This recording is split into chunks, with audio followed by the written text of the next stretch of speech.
Hello everyone, how are you doing? This is MD Tech here with another quick tutorial. In today's tutorial, I'm going to show you guys how to change the units used for margin measurement in Microsoft Word.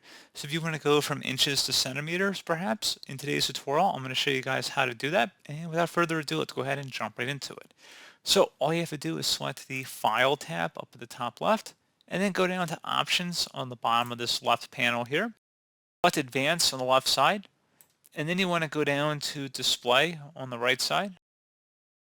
And where it says Show Measurement in Units of, if you click the drop down, you can select inches, centimeters, millimeters, points, for example. And then you would select OK to save the change. And that's all you have to do.